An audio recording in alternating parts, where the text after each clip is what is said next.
ஐயோ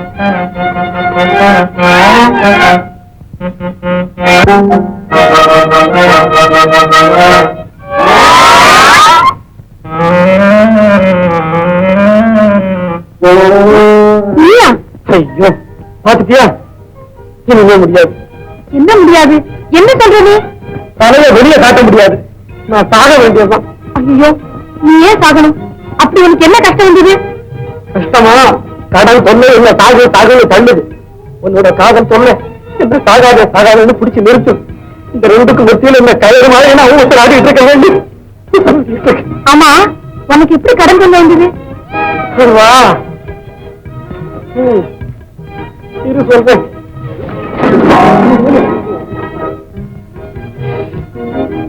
அதாவது எங்க தாத்தாவுக்கு ஒரு 50 ரூபாய் கடன் இருந்தது. அது எங்க அப்பா ஆயுசுல வட்டியோட 500 ரூபாயா ஆயிப்போச்சு. அந்த வட்டி இப்ப புட்டி போட்டு மொத்தம் 1000 வந்து நிக்குது. நான் சாகாம என்ன செய்யறது? அப்படியா?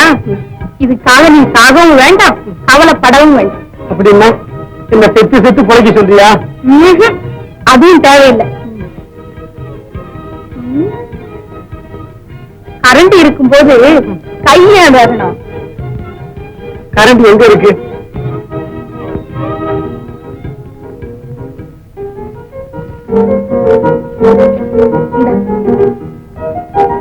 செஞ்சிருந்தா நான் வாங்கிக்கிறதா? ஆமா, எனக்கு நீ தானே பெருசு. இந்த தங்கம் தானே சம்பாதிச்சுக்கலாம். இந்த சிங்கம் தானே திரும்பி கிடைக்குமா? இந்த செஞ்சினியை வித்தானா கடன் அடைக்கணும். ஆம்பளை பொம்பளைக்கு நகை செஞ்சு போடுறது உலக வழக்கம். இப்போ நான் பொம்பளை சம்பாதிச்சு அழுகாது அழுகாது. நீ அழுகா எனக்கு அப்புறம் அழுக வரும். நமக்குள்ள இதெல்லாம் நடக்காது. இந்த உன்னை பொண்ணால அபிஷேகம் செஞ்சு இந்த கண்ணால பார்க்கணும்னு நான் என்னால நேரம் இல்லை வந்து பின்னால காண வரும். அப்ப தன்னால எல்லாம் நடக்கும். வாங்கறதுக்கு கை கூட எடுத்துக்க வேண்டி. சீக்கிரம் கடன் அடைச்சு. சரி, நீ போ வீட்டுக்கு.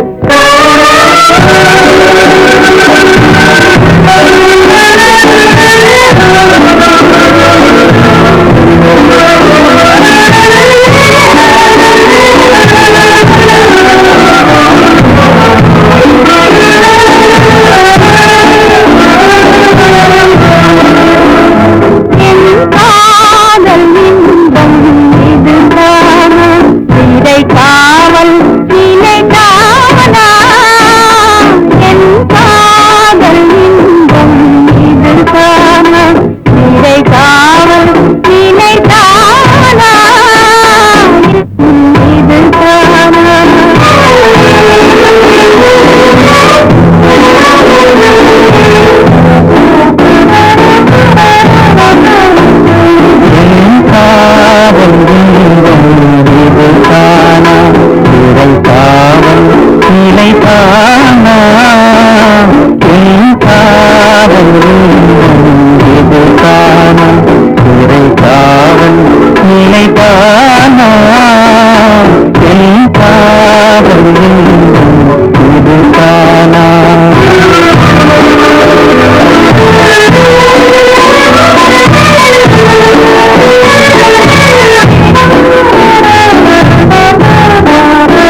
மாறுமோ காணல் நீராகுமோ கவலையில் நிலை மாறுமோ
இத அம்மா உங்ககிட்ட கொடுத்துட்டு வர சொன்னாங்க.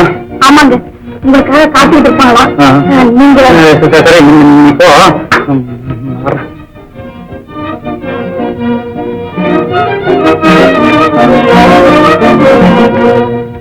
கருதாசியா சரிதான். சரி சரி அண்ணா கருதாசி நான் பாக்கலாமா? என்னங்க நம்ம மிரட்ட அதற்கு நான் கூட வந்த கருதாசி இல்லை ஆயிடுவேன். சும்மா போக மாட்டான். முதல்ல நீ படி, அப்புறமா எனக்கு படிச்சுக்காது. முதல்ல என்ன கையில இருக்கிற கருதாசி வாங்க கழுத்துல கை வைக்கிறேன் நீ. உண்மையா தான் கருதாசி வந்திருக்கா? என்ன சொன்ன? நான் உங்ககிட்ட விளையாடுவானா? நான் அதான் படிக்கிறேன். என்ன வேற ஏதாவது கருதாசி வந்திருக்கா? படிக்க போறியா?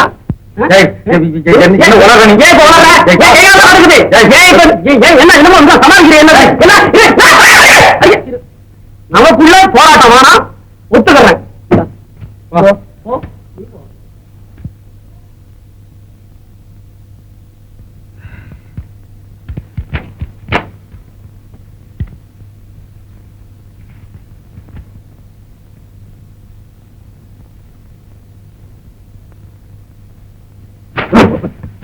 நீ படி, நான் அப்புறமா வர்றேன்.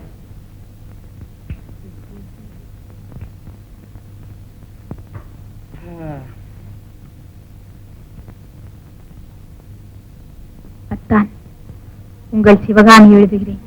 நம் உறவு தந்தைக்கு தெரிந்துவிட்டது. என்னை வேறொருவருக்கு மனம் முடிக்க ஏற்பாடுகள் நடக்கின்றன. உங்களுக்காக தோட்டத்தில் காத்திருப்பேன். சந்திக்க தவறினால் என் செவத்தை தான் காண்பீர்கள். உங்கள் சிவகாமி.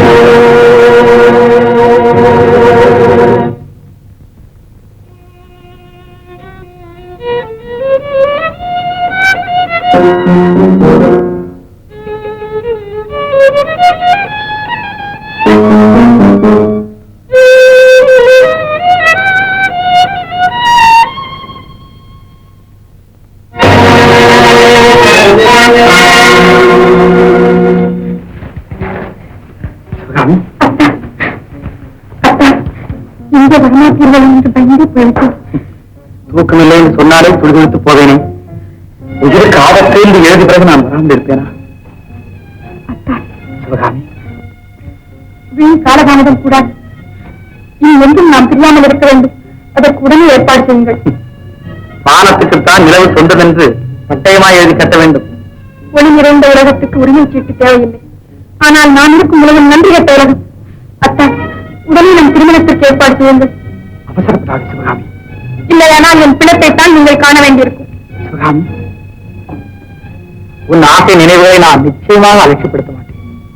ஆனால் நான் எனது அன்னைக்கு அளித்திருக்கும் வாக்குறுதியை நினைத்தால் அது எனக்கும் தெரியும் அத்தா. ஆனால் நீங்கள் அந்த சபதத்தை நிறைவேற்றும் வரை நான் உயிரோடு இருக்க வேண்டும்.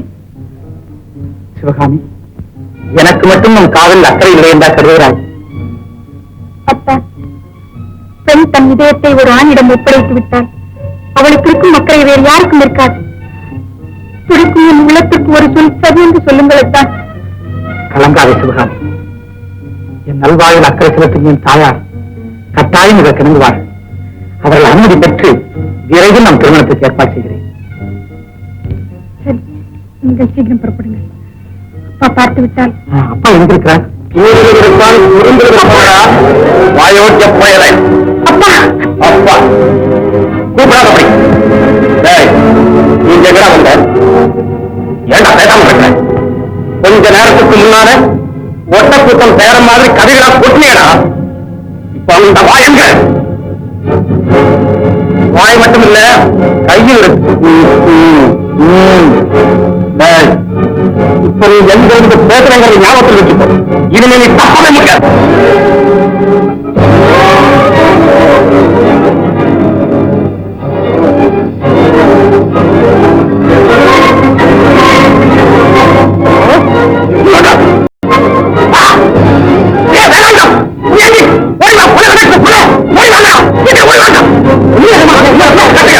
யாராவது நெருங்கினீங்கன்னா புள்ளவாக வேண்டியதுதான். என்ன புள்ள வந்தா நல்லதாய நாய் குளிச்சது முத்தையனா? ஏன் தம்பி, தங்கமான மனுஷனாச்ச ரத்தனம் பிள்ளை அவர் மகன் நீ இப்படி அநியாயமான காரியத்துக்கு புரியலாமா? ஐயா, தடுத்துட்டு நான் சொல்றேன். நீ என்ன சொல்ற? அப்படியா நான் சொல்றேன். உங்க பாட்டு நம்ம தம்பியா? ஆமாம்மா, எங்க முத்தையாங்க. வாங்கம்மா போலாம்.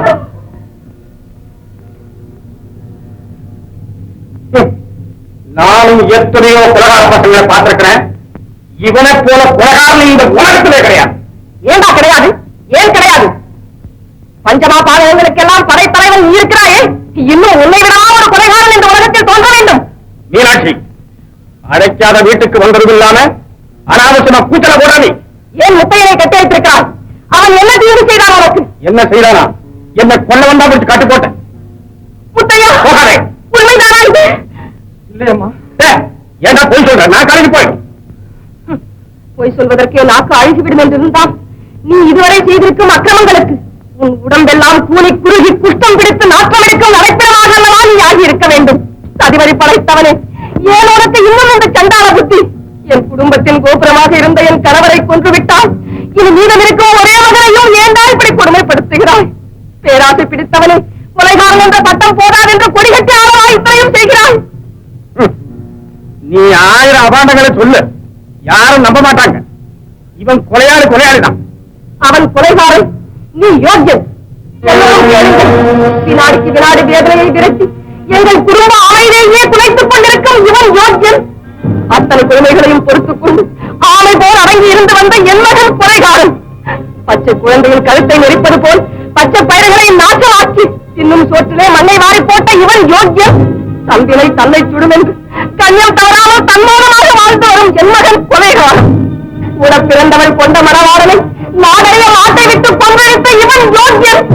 பெற்ற தகப்பன் பிணத்தை பார்த்த பின்னும் பற்றிக் கொண்டிருக்கும் பகைவ நெருப்பை கண்ணீர் விட்டு அணைத்துக் கொண்டிருக்கும் என் மகன் கொலைகாரன். வாயை பிளந்து கொண்டு வட்டமிடும் வல்லூர் யோக்கியமானது. ஆனால் அதன் கோர பசிக்கு இரையாகி தவிக்கும் ஆரம்பாடி கொலைபாதகமானது. ஏன் அப்படித்தானே? பேசனா செய்த குற்றம் இல்லைன்னு போகாது. உன் மகன்கிட்ட கேளு, ஏன் இங்க வந்தான்? என் சொல்லை மீறுகிற எல்லைக்குள் ஏன் வந்தாய் முத்தையா? நீ ஏன் வந்தாய்? நான் வந்து ஏன்டா உலக உண்மை சொல்லடா. நான் சொல்றேன். அத்தை, இதுதான் நீ உன் தாய்க்கு செய்யும் கடமையா? என்னை பத்தி தவறா சமாதானம். காதலிலே கட்டுண்டு கடமையை மறந்தால் உன் அன்னையின் கண்ணீர் வற்றாது என்று படித்து படித்து சொன்னேனே, அதன் பலனாய்வு இதற்குத்தானா ஒரு வீரமைந்தன் இருக்கிறான் என்று இருமாந்திருந்தேன். சிவகாமி, உனக்கு ஆறு புத்தி வேண்டாமா? உனக்கு அவன் மீது அன்பிருந்தான், அதற்காக அவனை இந்த முறையிலாம் சந்திக்க வேண்டும். இப்போது பார், யார் குற்றவாளியாக நிற்கிறது என்று. இப்போது சொல், யாரை கொலைகாரம் என்று உலகம் போற்றப் போகிறது என்று. முத்தையன் மீது நீ கொண்டுள்ள காதல் அவனை எந்த நிலையில் கொண்டு வந்து விட்டிருக்கிறது என்பதை இப்போதாவது உணர்கிறாயா சிவகாமி? இப்போதாவது உணர்கிறாயா? மீனாட்சி, அநியாயமான பழைய சுமத்தியின் குடும்பத்தினுடைய கௌரவத்தை கிடைக்காதே. குடும்ப கௌரவம் அப்படியும் ஒரு கௌரவம் உனக்கு இருக்கிறதா? மீனாட்சி, பாதகா, மீனாயின் கோபத்தை கற்பாதே. துரோகி, உயர்ந்து கொண்டிருக்கும் மனவேவனை பொங்கியாக செய்யாதே. நான் நான் செய்த தவறுக்கு நீங்களே சண்டை போட்டுக் கொள்ள வேண்டும். நான் தான் அவரை இங்கு வரச் பேசுவது யோசித்து பேசு. மயங்கத்தான் இன்று இல்லாவிட்டாலும் உண்மை ஒரு நாள் வெளியாகத்தானே வேண்டும். அது இந்த ஆபத்தில் எனக்கு உறுதியாக இருக்கட்டுமே. அப்பா, இதோ அவருக்கு நான் எழுதிய கடிதம். சிவகாமி, அப்பா, என்னை கொல்லுங்கள். ஆனால் அவரை மட்டும் உண்டு செய்யாதீர்கள். என் மானம் போச்சு, மரியாதை போச்சு, எல்லாம் போச்சு. இனிமே இந்த ஊருக்குள்ள நான் தலை கட்டவே முடியாது. பெற்ற தகப்பனுக்கு கேவலத்தை உண்டு செய்த மோசக்காரி உன்னை என்ன செய்யணும்?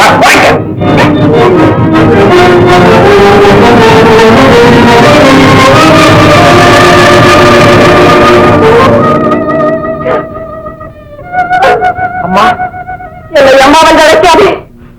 தாயின் சபலத்தை நிறைவேற்ற விரும்பாத உன் இதயத்திலிருந்து அந்த வார்த்தை வர வேண்டாம். அம்மா, அம்மா,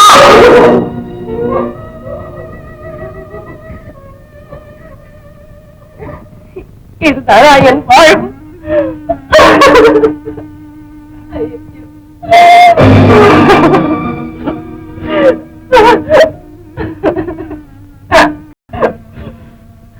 அம்மா, அம்மா,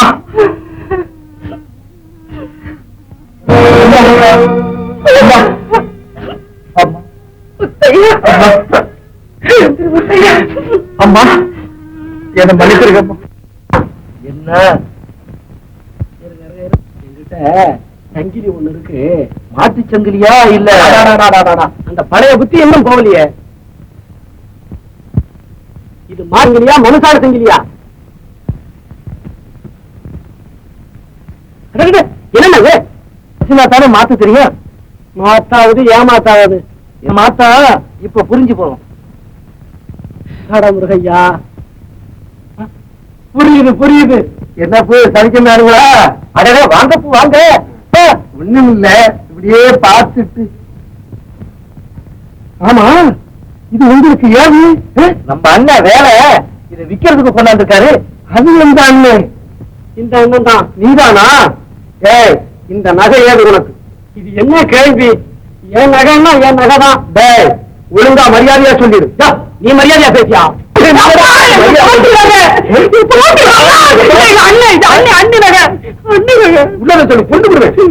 எனக்கு பண்ணி கொடுத்தா வண்டியா கொடுத்தா அதிகமா போச்சு. உயிரை விட அதை பார்த்துட்டு பள்ளிக்கு மேல இருக்கிற ஆசையில என்ன செய்ய பாரு. என் மக வீட்டுல இருக்கிற போய் கூட்டிட்டு வரேன். ஓடுறான் என் மகன் மேலே பழி போடுறேன். இல்லைங்க, சத்தியமா எங்க அப்பான உங்க ஏண்டா என் வீட்டிலே திருடணும்னாம என் தலையில கைய வைக்க ஆரம்பிச்சுட்டியா? நீ விசாரிக்காம சொல்றீங்களே. உன்னை பொண்ணு விட்டு விசாரிக்கா? இல்ல இல்ல, நான் விசாரிக்க வேண்டிய இடத்துல போய் விசாரிச்சுக்கிறேன். ஐயா, எல்லாரும் கேளுங்க. என் மக தூங்கிக்கிட்டு இருக்கும் போது அவ கழுத்துல கிடந்த சங்கிலியை வெடுக்கு எடுத்துக்கிட்டு ஓடி போயிட்டான். என்னன்னு கேட்டா இவங்க மகதான் கொடுத்தான்னு சொல்றான். இந்த திருட்டு போயிட என்னையா செய்யுது? எல்லாரும்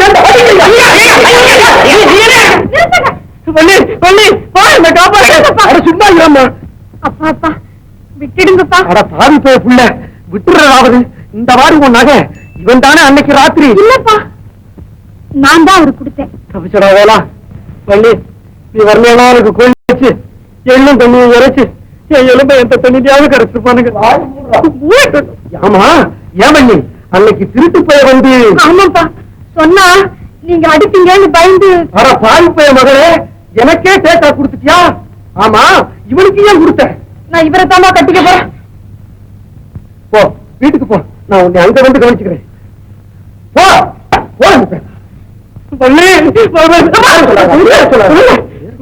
அப்போ அன்னைக்கே நான் சொன்னேன் கண்டுபிடிச்சு கொடுக்கணும்னு. இதை கண்டுபிடிச்சு கொடுத்தீங்க. அதுக்காக உங்களுக்கு நான் வந்து சரி இருக்கட்டும்.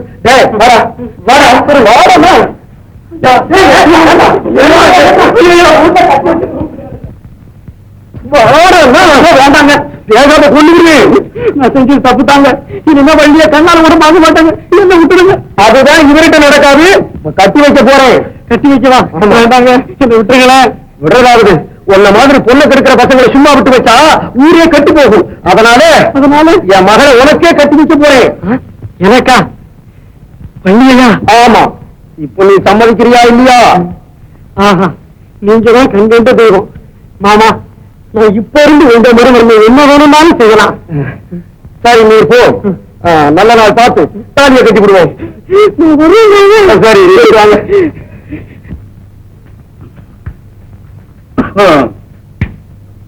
உங்க காகிதத்தை பார்த்த உடனே ஐயரசாமியை கூப்பிட்டு 4 நட்சத்திரம் பார்த்தாச்சு.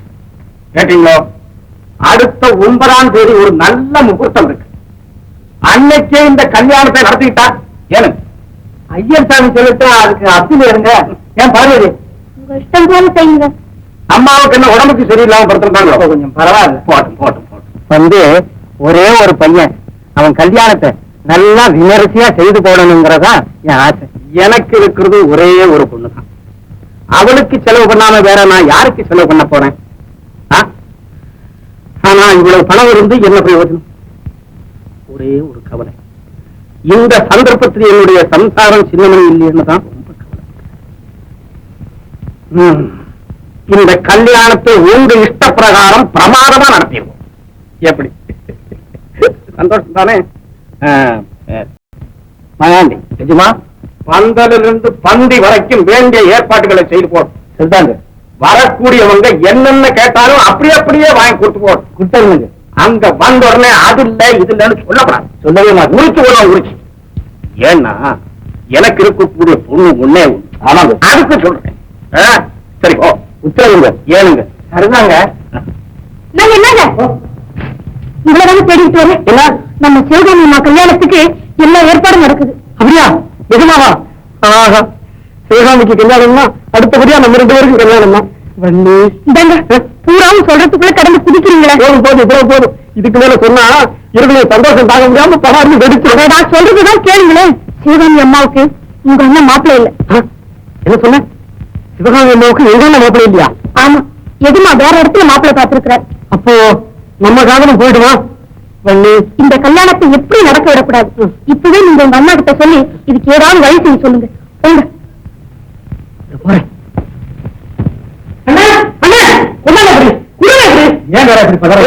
வீடு போனா போகட்டும், நிலம் போனா போகட்டும், பணம் காசு நகைட்டு போனா போகட்டும். மானம் போனா நான் சொல்றது கேளு. விஷயம் என்ன தூரமா சொன்ன சுபரமா தாண்டி முடியலையே. ஐயோ, ஒருத்தன் காதலிய இன்னொருத்த கல்யாணம் பண்ணிக்க சொன்னா அப்போ உனக்கு காதல தோல்வியா? தோல்வியா? எனக்கா? சிவகாமிக்கும் வேற ஒருத்தனுக்கு கல்யாணம். என்னது? காதல தோல்வியா? உண்மை சொல்லு. கோபம் வருதா? இப்ப எப்படி இருக்கு? சுபரமா சொல்றேன் கேள்.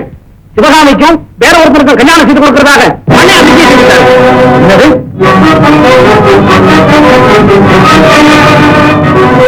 சமாச்சாரம்.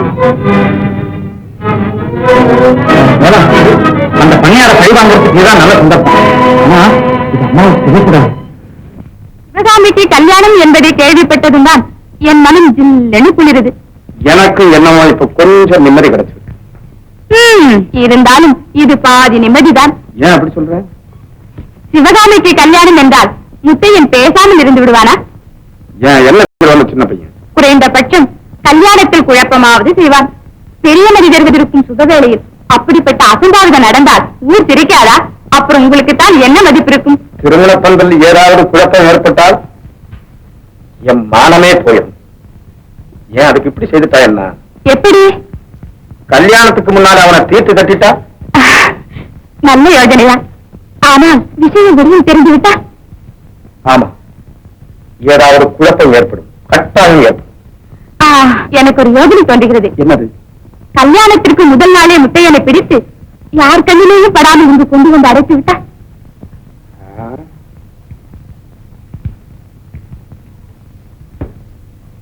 அடைச்சு அந்த அத்தனை இங்கிருந்து அசை விடாதபடிக்கு நான் பார்த்துக் கொள்கிறேன். வெற்றிகரமாக திருமணம் முடியட்டும், அப்புறம் விரைத்து விடுவோம். அப்படியா? ஆம், வேறு எங்கிருந்தாலும் அவனால் ஆபத்துதான். அப்போ மாயாண்டியிடம் இன்னைக்கே சொல்லி அவனை கொண்டு வரபடி ஏற்பாடு பண்றேன். சீக்கிரமாக செய்யுங்கள். பேசா நீ பார்.